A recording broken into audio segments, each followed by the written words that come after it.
Tennessee Congressman Tim Burchett announced on Twitter yesterday that an amendment he wrote about unidentified aerial phenomenon will be included in the 2024 National Defense Authorization Act. In his tweet, he said, quote, "My amendment requires the Department of Defense to declassify any documents and records relating to publicly known sightings of UAPs that do not compromise the national security of the United States." Burchett made the rounds on TV news programs this week, claiming the DOD is hiding what it knows and even pressuring witnesses to refrain from testifying on the matter before Congress. Well, here's Republican Senator Marco Rubio talking to Fox News about whether claims about UFOs are true or not. Let's watch. You're on the Foreign Affairs Committee and you're really involved in foreign affairs. There have been a lot of articles lately about UFOs. I know this question is a little out there. Is there any truth to any of this?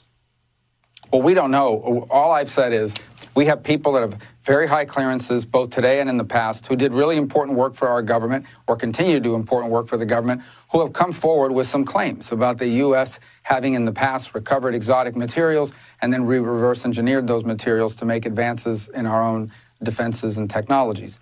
That's the claim they make. Now, I don't know if those claims are true or not. What I do know is that one of two things is happening here. Either they're telling the truth, and that is something that obviously would be the biggest story in human history, or we have people in really important positions of government who are crazy and who are out there making up stories and who are still in positions of importance. Either one is a big problem. So we've got to figure out which one of these two it is, because the second one in particular would be very troubling. But all we know. I mean, to be clear, there's a third option. It's not. I don't think that all of these people making all these claims are crazy or evil or something. But people make errors, think they see things. This describes a lot of Americans. They're not crazy. It's just you see something or you don't have an explanation for it. It's not obvious to you what the truth is. That doesn't mean you're crazy. That's a very common experience. I don't think there's like some conspiracy. I don't think there's a conspiracy of crazy people in the government trying to make you think aliens are real. Well, look, I am agnostic on this. I think that anything could be true. I am a little concerned that a sincere appetite to know more about what our government knows and potential evidence of life off-world is being exploited to distract from other more domestic concerns. That is something that can happen whether or not aliens are real, whether or not the government knows something. The focus on it at this time, I think, deserves some scrutiny. I mean, the focus can be on multiple things. To this Tim Burchett, this can be his singular we can all say that, but that's not how it works. We all know how it works. We all know that the government will drop news on a Friday because our attention span is what it is, and everyone's gone for the weekend, and we don't end up covering it. And then by Monday, nobody cares.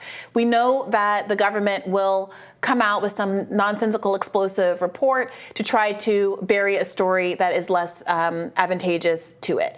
We know that this happens all the time. So if you're going to have skepticism about whether the government is being transparent about alien spacecraft, I think you also have to have skepticism about why so many government officials are excited to talk about this issue right now. Now, I'm agnostic about that, but I do think it's worth something it's worth raising in this moment. Now, I also got to point out that having this amendment, Tim Burchett's amendment, that requires the Defense Department to declassify anything. Does nothing because of the national security exception. That do not compromise the national security of the United States is a hole big enough to drive a Mack truck through. Yeah. So it's worth as much as this piece of paper. Bye. Yeah, I mean, we just did they were supposed to declassify all the COVID information they had about the origins of the pandemic. That was a bipartisan piece of legislation. Joe Biden signed it. They passed the deadline, nothing. And then they put out the most insultingly stupid document I have ever read that was, again, just summarizing why they think they know what they know without telling you what the actual intelligence is. That's what we wanted to see. And they didn't. So they are so opposed, the government bureaucracy, to real transparency and accountability. You have to force it on them. But if you give them any out, they will take that out. And national security is the biggest out there is. That's the trump card. It means card. nothing. It's the same excuse that is driving the failure to disclose the Kennedy files that were supposed to be released in 2017 under the Trump administration. Some of them were, but this critical mass still has not been released. Biden released some, but again, the critical mass has not been released.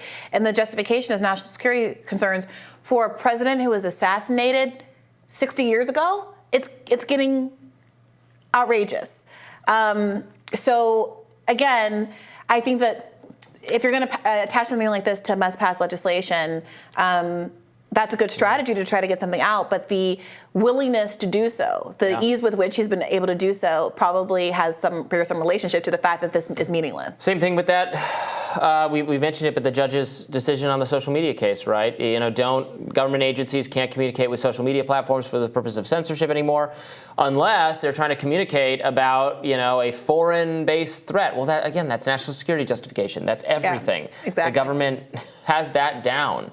So, I don't want people to get false hope or deluded into thinking that that just because a politician is saying good things and saying they're going to deliver accountability and transparency, that it's actually going to happen, because frankly, it's demoralizing, but it never does. Right.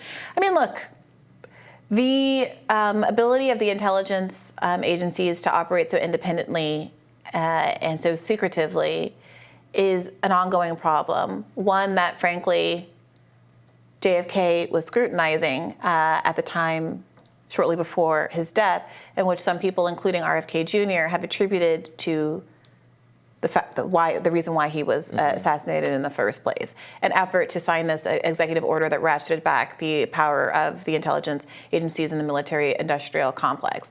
So I admire an interest in trying to get more clarity, more transparency from government. I admire the efforts to try to limit the powers of the FBI and the CIA and to defund those organizations and to force more transparency. But I think it is, whatever you think about the circumstances of the Kennedy assassination, it is clear that these intelligence agencies have a lot of power and very much resist threats to their authority. And if you're going to do it, it's going to take, I think, a lot more than some of these congressional hearings and amendments with huge exceptions in them. Yeah, no, I agree. And that's disappointing, but it's not just talking about these issues. We need actual reform, and it never seems to happen. Yeah, and whistleblower protection, because we're going to learn a lot that way. All right, more Rising right after this.